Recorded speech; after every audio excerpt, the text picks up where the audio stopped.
going on, guys? It's Ferg here with Team COG with Taylor. He has a spicy deck, he says. He wants to show to everybody. I thought, why not? Taylor usually doesn't disappoint. I can say that because I usually always, 100% of the time, just take the L. All the L's. I do what I can. Oh, I know you do. So what profile are you going to show us today? I've got a Salad Dogmatika deck. Salad Dogmatika. So I've got 3 Lady Diva, All right. 2 Spinny, 1 Foxy, 1 Gazelle, rest in peace the other 2. Salamangre Jack Jaguar, Falco, 3 Parallel Exceed. Yes, we're still going into rank 4s. Heck yeah.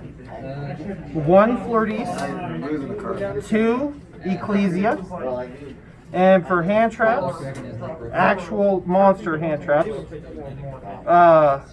3 Ash Blossom, 2 Ghost Ogre, and then to our spells, all the search power. We've got 3 Cyanite Mining, 3 Nadir Servant,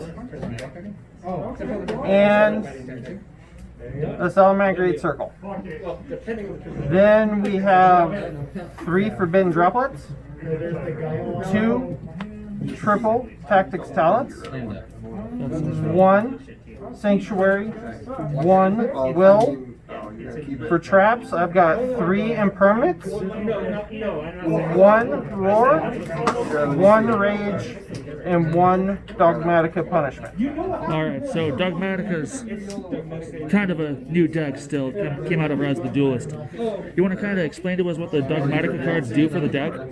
Okay, they add an extra play that you can do with Salad, and it's also, Flordees is a non-targeting negation on your opponent's turn. Ooh. So it can pretty much take away anything. So this is a non-targeting, this is a pop that you could get 2 pops out of. You can send a and pop something with the trap and then pop something with the afterwards, so it's 2 for 1. It's essentially a rage with a little extra cost to it that you can't summon from the extra deck. But if you've already set up, then more disruption's good.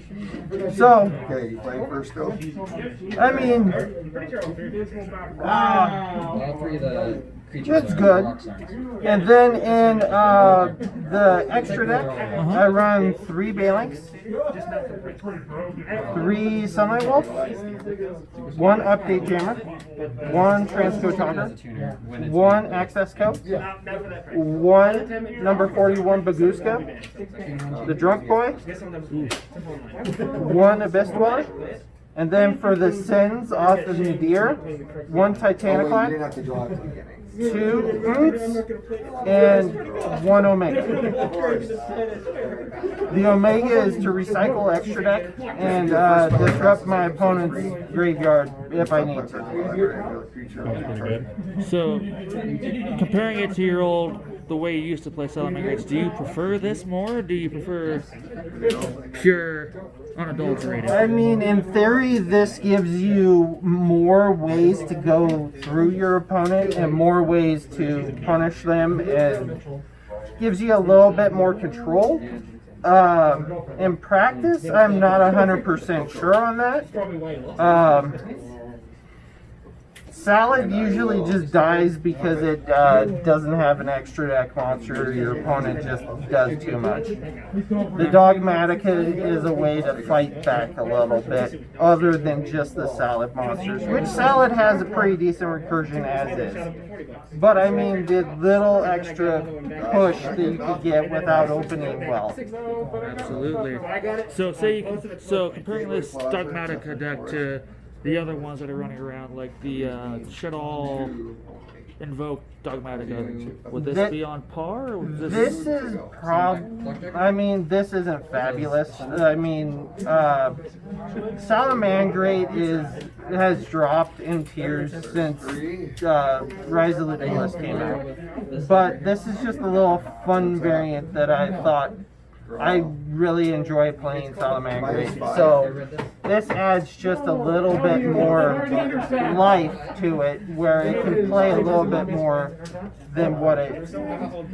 Dogmatika is too good. The Salamangreat on its own can't do much against Dogmatika. So I'll tell you what. Ecclesia is a problem for this deck.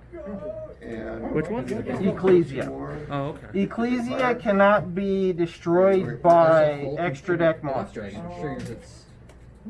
And on top of that, if they have the Florides on board, And then Beethor should where immediately be able did to he go? one card? Somewhere. Actually, not even If they have the Florides on board, they can boost the Ecclesia.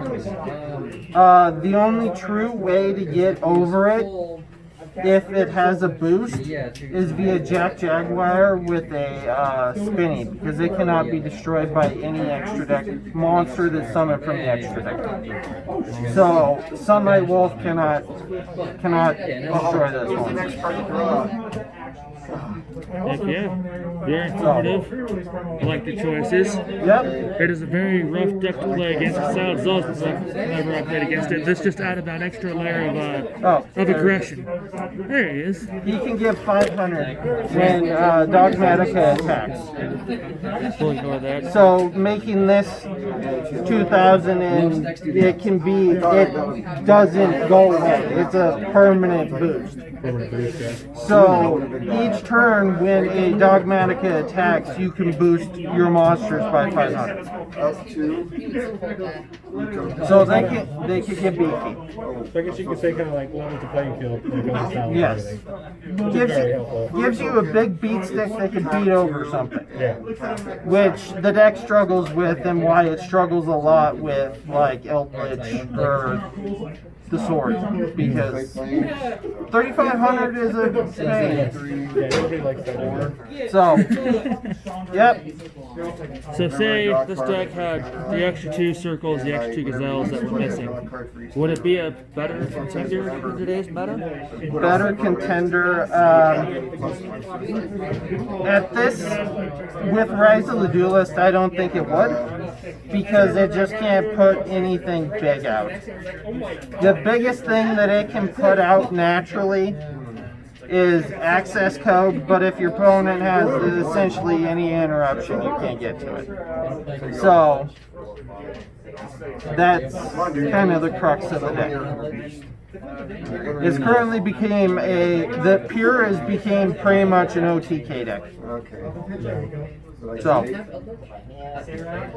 So I know you were doing Pure right before Yes. Dogmatika came out. I Yes. remember playing that. I blinked about twice, and your board was just completely full, and I kind of just gave up, essentially like, well, that's that, I guess. I mean, if you go off with it, it can go off, and this version is still capable of that.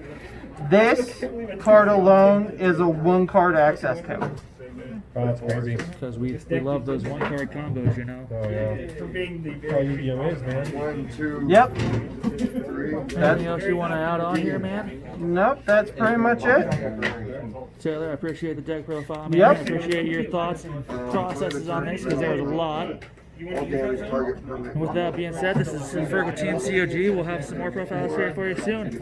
Later. Expired.